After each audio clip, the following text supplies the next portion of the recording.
Right now, as you're watching this video, a war is happening, not with bombs falling from the sky or tanks crossing borders, but with something far more devastating. An invisible weapon that's destroying an entire nation without firing a single shot, and you're feeling its effects every single time you fill up your gas tank. The United States has developed the most lethal form of modern conflict, and Iran is being systematically destroyed from within. What you're about to discover in the next few minutes will completely change your understanding of how real wars are fought in the 21st century. Welcome to our channel, where we reveal what mainstream media prefers to hide. Because what's already been done might just be the warm-up for something much bigger. The nature of warfare has changed forever. While the world still thinks of conflicts as soldiers on battlefields, the United States has already evolved to a form of combat that doesn't appear on news broadcasts, doesn't generate shocking images, but is infinitely more effective. This is the era of silent strangulation. Imagine two ways to destroy an opponent. The first is obvious. You send planes, missiles, troops. The world watches, the UN protests, allies question, soldiers die, billions are spent. The second way is elegant. You simply press a button and disconnect an entire country from the global financial system. No explosions, no military casualties, no dramatic headlines. But the result is devastating. While conventional warfare destroys physical infrastructure, economic warfare destroys something far more fundamental: a nation's ability to function. It's like removing oxygen from a room. Nobody sees the oxygen, but everyone feels it when it disappears. The United States has turned the global financial system into a weapon of mass destruction, and Iran is discovering there's no defense against it. Every blocked bank transaction, every oil tanker prevented from docking, every international company that withdraws from the country is a blow that can't be intercepted by any missile system. This isn't theory. It's happening right now, and the numbers are absolutely shocking. Iran's oil exports, which once represented the backbone of the entire country's economy, have plummeted by roughly 80%. Think about that for a second. 80% of a nation's primary revenue source simply evaporated. This isn't a recession. This is economic amputation. Iran's banking system has been completely disconnected from SWIFT, the network that enables international transfers. It's as if Iran has been kicked off the global financial internet. Billions in international reserves have been frozen, locked in banks around the world, visible but impossible to touch. Imagine having your bank account full of money, but discovering that every ATM on the planet refuses to recognize your card.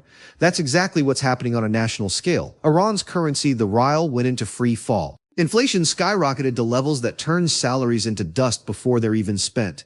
Basic products disappeared from shelves. The black market became the real market. And here's the most disturbing part. Official numbers probably underestimate the true extent of the collapse. Governments always mask how bad things really are.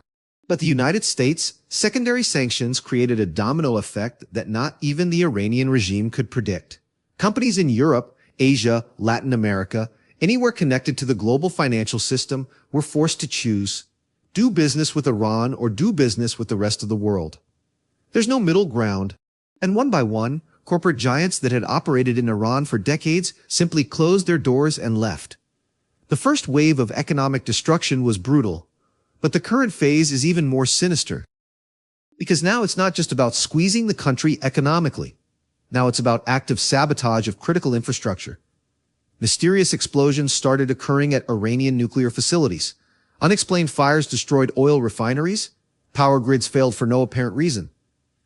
The Iranian regime knows exactly what's happening, but they can't do anything to stop it. This is cyber warfare on an industrial scale, combined with covert operations that would make the best spy movies look amateur. The cycle is relentless. Agents infiltrate, systems get hacked, critical infrastructure gets sabotaged. The economy crumbles a little more, and the population becomes increasingly desperate and angry at their own government. American intelligence is being shared with regional allies, especially Israel and Saudi Arabia, and also with opposition groups inside Iran itself. It's a coordinated multi-front campaign. Imagine being a commander in Iran's Revolutionary Guard right now. You know you're under attack. You know that secret facilities that took years to build are being destroyed. You know your computer systems have been compromised. But you can't protect everything at once. It's impossible. There are hundreds of potential targets scattered across a massive country. Every refinery, every power plant, every military installation, every command center needs protection 24/7. The resources simply don't exist, and worse, you don't know where the next blow will land. This psychological warfare is just as devastating as physical warfare, and the tools being used are absurdly sophisticated. The United States' smart sanctions have surgical precision. This isn't a broad, dumb embargo that affects everyone equally. This is a scalpel that cuts exactly where it hurts most. Specific sectors are targeted: oil and gas, banking, technology, maritime insurance. Each of these sectors is a vital artery of the economy, and all are being systematically shut down. The strategic advantage is obvious. You pressure an entire country without putting a single soldier at risk. No vulnerable military bases, no planes that can be shot down, no hostages. Just a computer and the ability to control who has access to the financial system that makes the world work. The tactics operate in layers. First come primary sanctions. American companies are prohibited from doing business with Iranian entities. Simple, straightforward, but then comes the second layer, far more powerful: secondary sanctions. Any company anywhere in the world that does significant business with Iran can be excluded from the American financial system. And since the dollar is the global reserve currency and American banks are fundamental to international trade, this threat is absolutely paralyzing. Major European corporations that had operated in Iran for generations did the math and concluded it wasn't worth it. Chinese companies that bought Iranian oil started looking for alternative suppliers. Insurance companies refused to cover ships transporting Iranian products. And without insurance, no port accepts the ship. Over 1,500 entities have already been sanctioned. Companies, banks, individuals, organizations linked to the regime. Each sanction is a cut. And hundreds of billions in projected revenue simply disappeared. This is progressive and relentless economic destruction executed with machine-like precision. But who's really feeling the pain? Iran's elite is in absolute panic. Oligarchs connected to the regime, bankers who profited from the system, merchants who operated in the black market for oil, all are watching their fortunes evaporate or get frozen in inaccessible accounts around the world. Capital flight is massive. Iranian billionaires are moving to Dubai, Istanbul, even Europe when they can manage it. They take as much as they can and abandon the sinking ship. Brain drain is equally devastating. Engineers, doctors, scientists, anyone with transferable skills is trying to get out. Because what's the point of having an advanced degree in a country where currency is worthless and the economy is collapsing? The coordination between intelligence agencies is remarkable. The CIA, NSA, and Mossad are tracking illicit transactions, identifying sanction violators, and ensuring enforcement is global. The threat is permanent. Your accounts can be frozen at any moment. One wrong transaction, one attempt to bypass the sanctions, and you're cut off from the entire international financial system. For Iran's wealthy elite, this is existential terror. They've built empires on regime connections, and now those empires are crumbling because the foundation, access to global markets, has been ripped away. The psychological impact cannot be overstated. And let's talk about what you're feeling every time you pull up to the pump.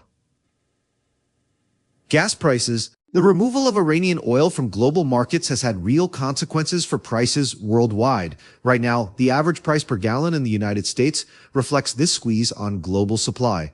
When you take one of the world's major oil producers and basically erase their exports, supply contracts and prices react. It's basic economics. But here's the paradox. The United States is willing to sacrifice price stability at home to maintain pressure abroad. That's a calculated strategic decision. American consumers pay more, but Iran's regime faces economic strangulation. European allies, many of whom depend heavily on energy imports, face even worse pressure. But the impact inside Iran is on a completely different level. A country that produces oil can't provide gasoline to its own people. Think about that irony. Rationing is widespread.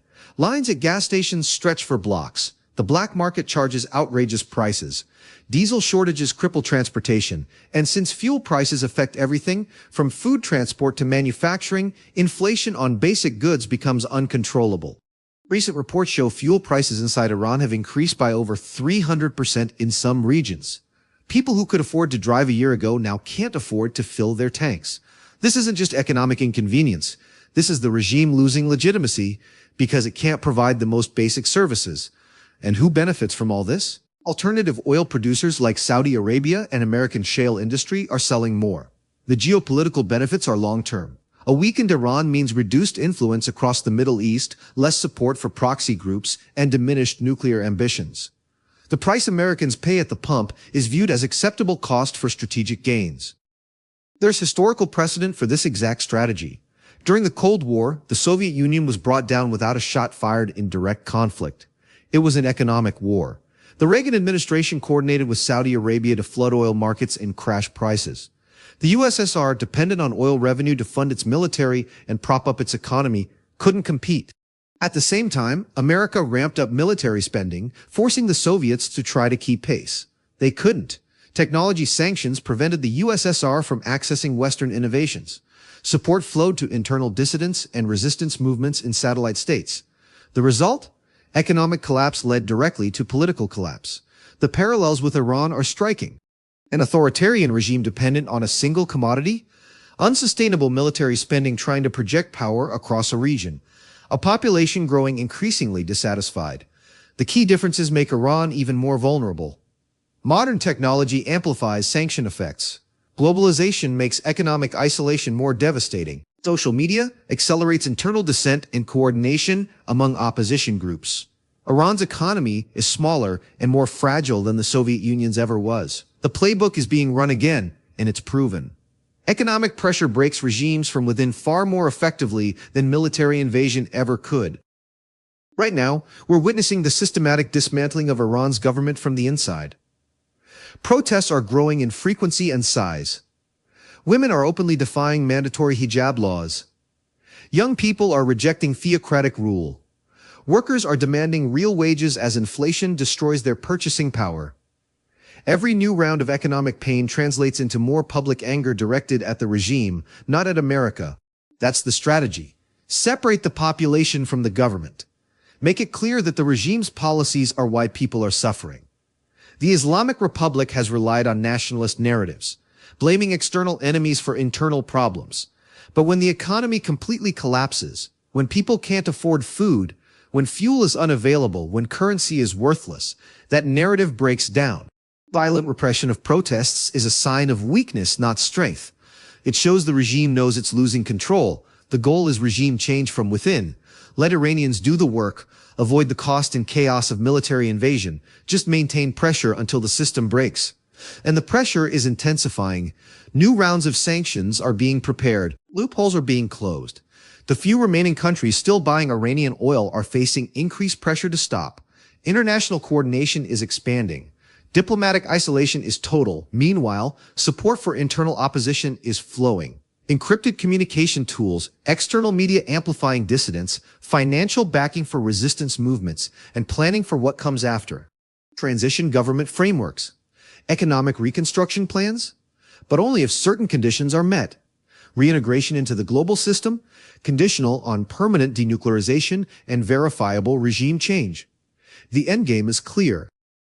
So here's what it all means. The most powerful weapon in modern warfare doesn't make a sound, it doesn't create dramatic footage for news networks, but it destroys systematically from within. Iran's population is suffering, absolutely, but the regime is suffering exponentially more. Every day that passes, their grip weakens. Their resources dwindle. Their options narrow.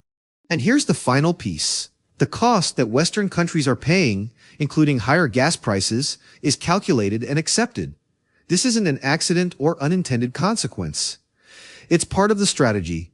Demonstrate willingness to absorb economic pain to achieve strategic objectives. Because controlling the global financial system means controlling the fate of entire nations. Iran is the current case study, but the implications extend far beyond. This same playbook could be applied to any adversary. Economic warfare has replaced conventional warfare as the preferred tool of great powers. And there's no defense against it if you're plugged into the global economy. The invisible weapon is the most dangerous weapon ever created. If you found this analysis eye-opening, make sure you hit that subscribe button, drop a like to help us break through the algorithm. We've got membership options activated if you want to support the channel. And here's what you need to be asking yourself. What happens if Iran actually collapses? What comes next? Because that's exactly what we're covering in the next video. The aftermath could reshape the entire Middle East. You don't want to miss it.